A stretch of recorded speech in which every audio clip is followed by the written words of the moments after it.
दोस्तों, स्वागत है आपका आज के हमारे नए क्लास में। और आज क्लास 12 के स्टूडेंट्स के लिए हम केमिस्ट्री में टॉपिक लेकर आए हैं कोलराउस का नियम। ये टॉपिक भी काफ़ी ज़्यादा इम्पॉर्टेंट है आपके यूपी बोर्ड के एग्ज़ाम के लिए। और अगर आपने अभी प्री बोर्ड या आपने अगर हाफरली एग्ज़ाम दिए हैं तो उसमें भी हो सकता है आपका आया हो। क्या है कोलराउस का नियम, तो बताते हैं आपको इसके बारे में। तो देखिए यहाँ पर कोलराउस जो है वो एक वैज्ञानिक का नेम है। तो यहाँ पर क्या है, तो देखिए लिखा है कि दुर्बल विद्युत अपघट्य की मोलर चालकता ज्ञात करने के लिए कोलराउस ने एक नियम दिया, जिसे कोलराउस का नियम कहा गया। क्योंकि इन्होंने ये नियम दिया था, इसलिए इनके नाम पर ही इस नियम का नाम रख दिया गया कोलराउस का नियम। इन्होंने क्या नियम दिया था वो भी बता देते हैं कि इस नियम के अनुसार अनंत तनुता पर किसी विद्युत अपघट्य की मोलर चालकता उसके धन आयन और ऋण आयन की मोलर चालकता के योग के बराबर होती है। आपको बहुत ज़्यादा आसान तरीके से समझा देंगे। देखिए कई पिछले क्लासों में हमने आपसे कई बार ये बात कही है कि अगर आप फॉर्मूले को ध्यान से समझ लेते हैं तो आप जो उसका जो नियम है या उसकी जो डेफिनेशन है तो वो आप बहुत अच्छे तरीके से लिख सकते हैं बिना रटे हुए। ठीक है, तो बहुत ज़्यादा आसान तरीका बताएंगे आपको इसको लिखने के लिए। कुछ भी रटने वाला काम हमने आपको सभी क्लासों में हम ये कहते ही हैं कि मेरी वीडियो देखने के बाद आपको रटने की कोई भी ज़रूरत नहीं पड़ेगी। ठीक है, तो यहाँ पर हमने आपको बताया कि अनंत तनुता पर किसी विद्युत अपघट्य का मतलब होता है जो जल में घुलकर जो टूट जाते हैं वो क्या होते हैं, विद्युत अपघट्य होते हैं। की मोलर चालकता जो होती है वो धन आयन और ऋण आयन के मोलर चालकता के योग के बराबर होती है। तो पहले आपको ये पता होना चाहिए कि मोलर चालकता को हम किससे लिखते हैं। ठीक है, जो हम फॉर्मूला लिखेंगे उसमें इस तरीके से लिखते हैं, इसको बोलते हैं, ये देखिए उल्टा वी बना हुआ है। क्या बना है, उल्टा वी बना है। देखिए वी ऐसे बनता है, इसका अपोजिट कर दिया, ये देखिए उल्टा वी बना है। ठीक है, तो इसको हम बोलते हैं इन्वर्टेड वी। क्या बोलते हैं इसे, इन्वर्टेड वी। इसको क्या बोलेंगे हम, इन्वर्टेड वी। छोटा सा हमने सफिक्स में एम लिख दिया है तो इसका नाम हो जाएगा मोलर चालकता, यानी कि इन्वर्टेड वी। उम्मीद करते हैं कि आपको इतनी बात समझ में आ गई होगी।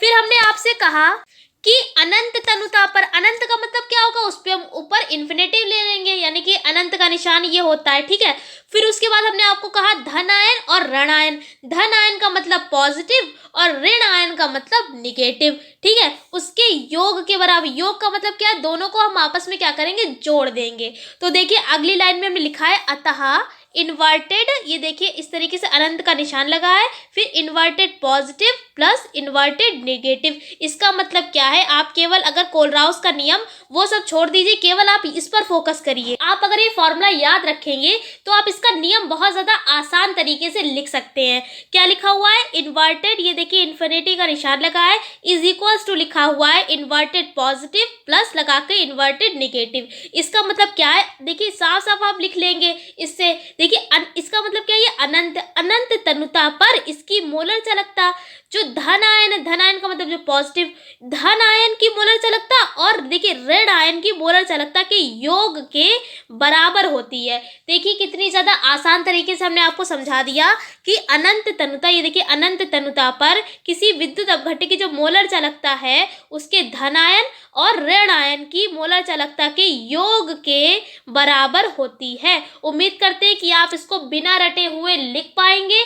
फिर अब देखिए इसके बाद आगे क्वेश्चन में लिखने का आगे आता है कि इसकी वियोजन की कोटि भी बताइए इस नियम की सहायता से। तो उसके अगर आप केवल कोलराउस का नियम कहा गया है तो आप केवल इतना लिखेंगे, और अगर वियोजन की कोटि भी ज्ञात करने के लिए कहा जा रहा है क्वेश्चन में तो आप उसके आगे देखिए इस तरीके से लिख देंगे। या अनुप्रयोग पूछा जा रहा है क्वेश्चन में, अगर आपसे अनुप्रयोग भी पूछे जा रहे हैं तब भी उसके लिए भी यही आंसर चल जाएगा।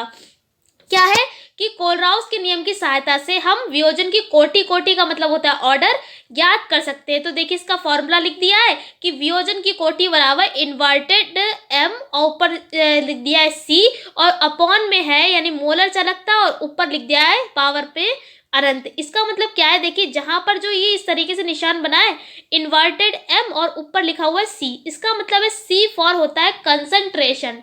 सी फॉर कंसंट्रेशन का मतलब सांद्रता, यानी कि सी सांद्रता पर विलयन की मोलर चालकता। इस तरीके से जो इन्वर्टेड एम है वो क्या है, पूरा मोलर चालकता है। तो ये क्या हो जाएगा, सी सांद्रता पर विलयन की मोलर चालकता, और ऊपर अनंत है तो वो हो जाएगा अनंत तनुता पर विलयन की मोलर चालकता। तो उम्मीद करते हैं कि पूरा आपको कोलराउस का नियम अच्छे से समझा पाए होंगे। आप बिना रटे भी लिख सकते हैं, आपको केवल फोकस करना है तो फॉर्मूले पर। फॉर्मूला आपको अगर याद है तो आप बिना रटे भी इसको लिख सकते हैं। उम्मीद करते हैं कि आज का क्लास आपको हम समझा पाए होंगे, और अगर वीडियो पसंद आई हो तो प्लीज़ लाइक कर दीजिए।